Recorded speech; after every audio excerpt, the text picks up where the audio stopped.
Favourite guitar நம்ம ரூம்ல தான் இருக்கு. நம்ம ரூம்லயா? எனக்கு புரியல. நம்ம ரூம்ல எப்படி? நம்ம கிளம்பும் போது உங்களுக்கு தெரியாம சீக்ரெட்டா நான் நம்ம கார்ல எடுத்து வச்சிட்டேன். இதுல சீக்ரெட் வேறயா? கார்ல எப்படி எடுத்துட்டு வந்த? எஸ், இங்க வந்ததே இந்த காம்படிஷனை மைண்ட்ல வச்சுதான். அதனால்தான் உங்க லக்கி கிட்டார நான் எடுத்துட்டு வந்துட்டேன். அடி பாவி, நீ பண்றதெல்லாம் பாக்கும்போது எனக்கு ஒரு விஷயம் மட்டும் புரியுது. நீ பிறக்கும் போதே ஃப்ராட்தனம் பண்றதுக்கு நல்லா ட்ரெயின் ஆயிருப்ப போல. ஐயோ, பிரில்லியண்டா யோசிச்சா ஃப்ராட்தனம் சொல்லுவீங்களா? வா, எவ்வளவு நல்ல பிரில்லியன்ட். இங்க பாருங்க விஷால், நமக்கு பிடிச்சவங்களுக்காக மெனக்கெட்டு யோசிச்சு ஒரு விஷயத்த பண்றதுக்கு பேரு ஃப்ராட்தனம் கிடையாது. அதுக்கு வேற ஒரு பேர் இருக்கு. நான் அது என்னன்னு சொல்லவா? அம்மா தாயே, நீ சொன்ன வரைக்கும் போதுமா? வா வா, ரூமுக்கு போலாம். ஏய், என்ன ரூமுக்கா? அதுக்குள்ளேயே வா. ஏன் இங்கே குடியிருக்கணுமா? என்ன விஷால் நீங்க போட்டியில கலந்துக்கிறதுக்காக நான் டிவோர்ஸ் பேப்பர்லயே கையெழுத்து போட்டு கொடுத்திருக்கேன். மறந்துட்டீங்களா? மறக்க முடியுமா?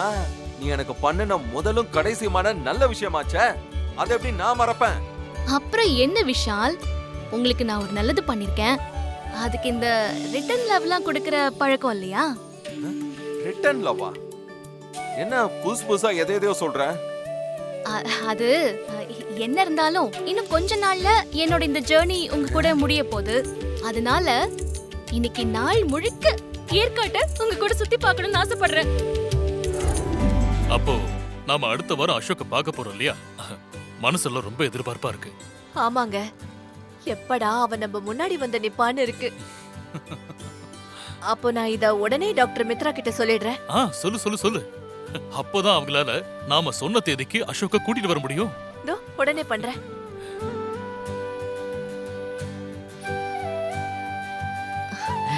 சொல்லு சுபத்ரா. ஒரு நல்ல நாள் குறிச்சிட்டு உங்களை கூப்பிடுறேன்னு சொன்னேன்ல. ஆமா, அசோக் அங்க எப்ப வரணும் நாள் குறிச்சாச்சா? குறிச்சாச்சு. வர வெள்ளிக்கிழமை நல்ல நாளாம். அன்னைக்கே என் பையனை கூட்டிட்டு வந்துருங்க. சொல்லிட்டல, கரெக்டா அந்த நாள்ல உன் புள்ள வந்து உன் முன்னாடி நிப்பான். ஹாப்பியா? சரி, ஒரே ஒரு ரிக்வெஸ்ட். என்ன சொல்லு சுபத்ரா. ஒரே ஒரு முறை என் பையனை வீடியோ கால்ல காட்டுறீங்களா? வேணாம் சுபத்ரா, இந்த எக்ஸைட்மெண்ட்டை இன்னும் கொஞ்ச நாளைக்கு என்ஜாய் பண்ணு. அடுத்த வாரம் அசோக்கே உன் முன்னாடி வரப்போறான். முதல்ல நீ அவனை பாக்குறது நேர்ல தான் பாக்கணும், போன்ல எல்லாம் பார்க்க கூடாது. என்ன புரிஞ்சுதா? சரி, நீங்க அவன்கிட்ட சொல்லிடுங்க. நான் போனை வைக்கிறேன். உன் ஃப்ரெண்ட் டாக்டர் மித்ரா என்ன சொல்றாங்க? சந்தோஷப்பட்டாங்க. நம்ம சொன்ன தேதியிலேயே அசோக்க கூட்டிட்டு வரேன்னு சொன்னாங்க. ஓ, வெரி குட். அவன் வந்ததும் முதல் வேலையா அவனுக்கும் வருஷனிக்கும் கல்யாணம் பண்ணி வச்சிடணும். ஆமாங்க, இத்தனை வருஷமா நான் இழந்ததா நினைச்சேன். என் மகன் என் பக்கத்திலேயே இருக்க போறான். அவனை நான் எங்கேயுமே விட மாட்டேன். சரி, வண்டியில இரு, போலாம். வா.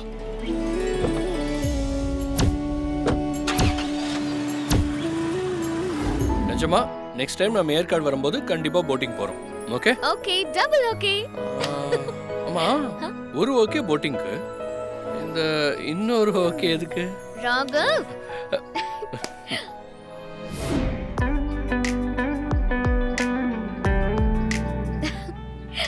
ராகவ், இந்த பார்க் கூட நல்லா இருக்குல்ல?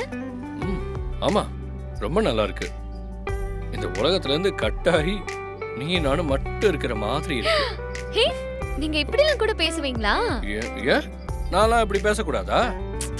சச்சா, நீங்க பேசக்கூடாதுன்னு சொல்லல, ஆனா அழகா பேசுறீங்களேன்னு சொன்னேன். ஏய் வர்ஷினி, அங்க பாரு ஊஞ்சல். உனக்கு ஊஞ்சல்னா ரொம்ப பிடிக்கும்ல? போய் ஆடு. ரொம்ப பிடிக்கும் ராகவ், ஆனா இப்ப வேண்டாம். உன் கூட இப்படியே பேசிக்கிட்டே நடக்க எனக்கு ரொம்ப பிடிச்சிருக்கு. நான் எவ்வளவு ஹாப்பியா இருக்கேன் தெரியுமா?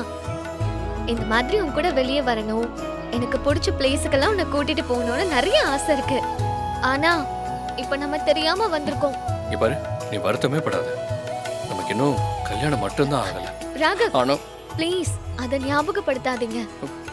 ஐயோ வர்ஷினி, நான் தப்பா ஒன்னும் சொல்ல வரல. நமக்கு கல்யாணம் மட்டும்தான் ஆகல, அதுவும் கூடிய சீக்கிரம் ஆயிடும்னு சொல்ல வந்தேன், அவ்வளவுதான். நம்ம கல்யாணம் எப்படியாவது நடந்துடணும் ராகவ். ஏ விஷால், இங்க வாங்க. இங்க வாங்க சொல்றேன். உங்களுக்கு ஒரு சூப்பர் விஷயம் காட்டுறேன், இங்க வாங்க. ஏன் இவ்வளவு ஆர்வ கோளாரா இருக்க? இப்ப நான் உங்களுக்கு செமையான ஒரு விஷயம் காட்ட போறேன் வாங்க. அம்மா.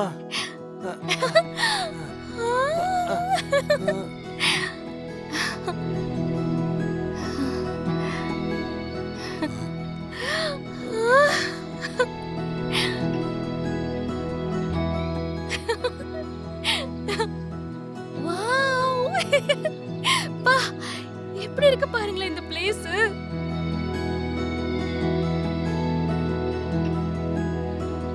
சூப்பரா அழகா இருக்கு.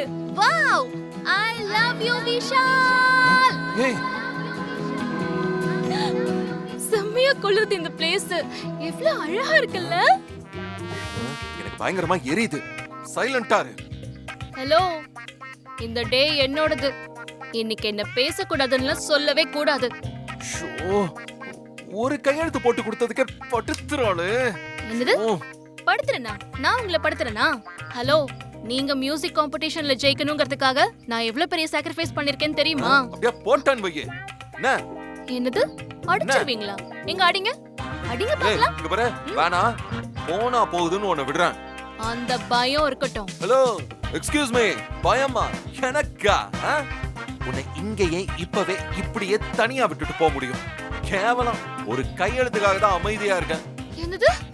கேவலம் ஒரு கையெழுத்தா? விஷால், இப்படி எல்லாம் பேசுனீங்க அப்புறம் நான் என்னோட சைனை ரீகன்சிடரேஷன் பண்ண அம்மா, வேண்டியிருக்கும். தாயே, நீ எதுவுமே பேசாத. ஐயே, என்ன கொடுமையா இருக்கு. கொடுமையா? இதெல்லாம் பார்க்கிறதுக்கு எவ்வளவு அழகா இருக்கு, நீ கொடுமைங்கிற? அப்பா சொல்றத கேட்டியாமா? போட்டோ ரொம்ப அழகா இருக்குல்ல. நல்லா இருக்கு. அண்ணி கூட ஏற்காடு போக மாட்டேன்னு சொல்லிட்டு அவன் தான் செம்மையா என்ஜாய் பண்றாமா. போறதுக்கு முன்னாடி கோமா அவ்வளோ பேசிட்டு போனா, பிடிக்காத மாதிரி ஓவர் சீன் வேற போட்டா. இப்ப என்னடானா பல்பொடி விளம்பரத்துக்கு பல்ல காட்டிட்டு போஸ் கொடுக்கற மாதிரி உட்கார்ந்துட்டு இருக்கான். சே, இதெல்லாம் ஒரு பொழப்பு. சிந்தாமணி, சின்ன பசங்க அப்படித்தான் இருப்பாங்க. சின்ன பசங்க. ஒருத்தர் ஒருத்தர் புரிஞ்சுக்கிட்டா அடுத்த நிமிஷமே சகஜமாயிடும். நான் சொல்றது சரிதானே சுபத்ரா? சரிதாங்க. இவரு ஒருத்தர். எப்படியோ அவங்க ரெண்டு பேரும் சந்தோஷமா இருந்தா போதும். அம்மாமா குடுமா அத. அண்ணன்ட்ட ஃபோன் பண்ணி பேசுறியா அண்ணி? ஸ்பீக்கர்ல போடுறேன். எதுக்கு இப்போ? இருங்க. பல்லவி ஃபோன் பண்றா. ஏதாவது கோர்த்து வாங்குவா. ஆ, சொல்லு பல்லவி. அண்ணா, ஏற்காடெல்லாம் எப்படி இருக்கு? அது அது எப்படி இருக்குன்னு எனக்கு என்ன தெரியும்? நான் ரூம்ல தானே இருக்கேன். அப்படியா? ஏதோ வெளியில இருக்க மாதிரி எல்லாம் சத்தம் கேக்குதே. ஆ, ஆ,